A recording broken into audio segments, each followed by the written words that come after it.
আসসালামু আলাইকুম, আমি Mahadi Hasan. Welcome to new video.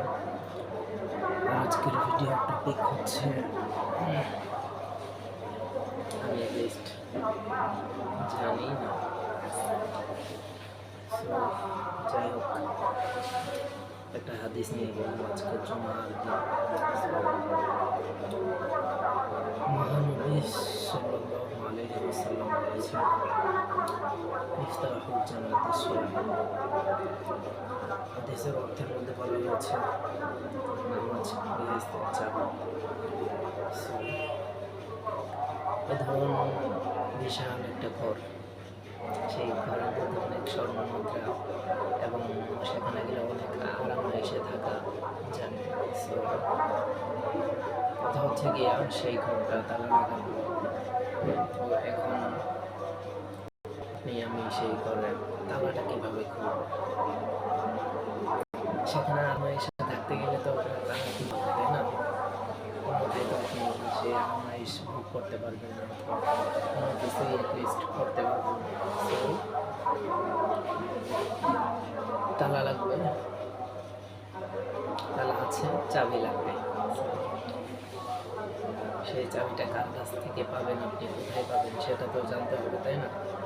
So সেটাই জানাতে আসছি আমি, মাহাদি হাসান। আপনারা হয়তো অনেকেই চিনেন, আর যারা নতুন আজকেই ভিডিওটা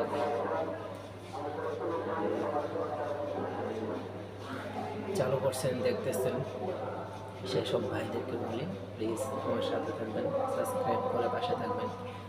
সো যাই হোক, সেই নিয়ামতের ঘোরা দিয়ে একটা সংবাদ দিতে আসছি, সেটার নাম হচ্ছে গিয়ে জান্নাত। আপনারা সবাই জানেন, যারা বিশ্বনবীর উম্মত আছেন জানেন। তো সেই জান্নাতের চাবি হচ্ছে গিয়া নামাজ।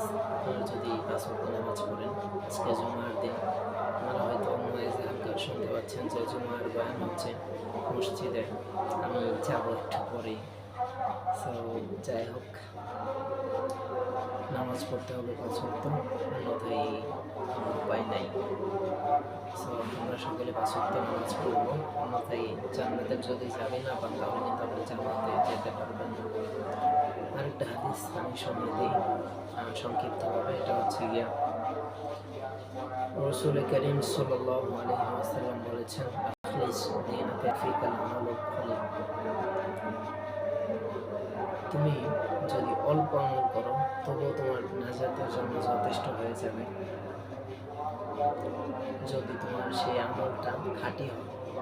এটা কে বলছে? আমি বলছি না, আমি কিন্তু নাকান্দা একজন মানুষ।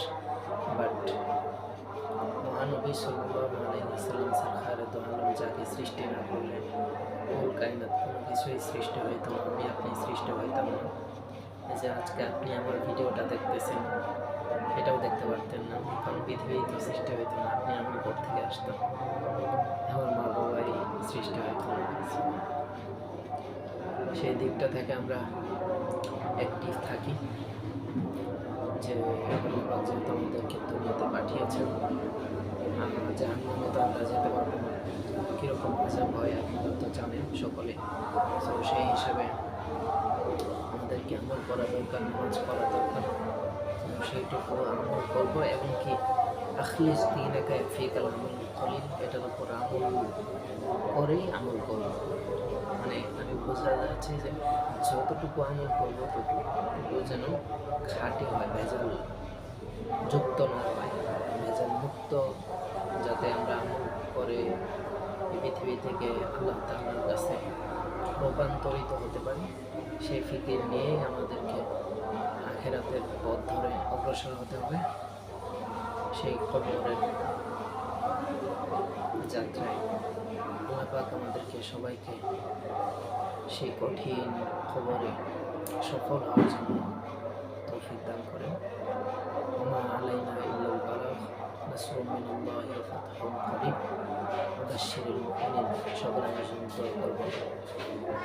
জানি না কতদিন বেঁচে থাকি, বাট মৃত্যুটা খুব শীঘ্রই আমাদের খুব কাছাকাছি।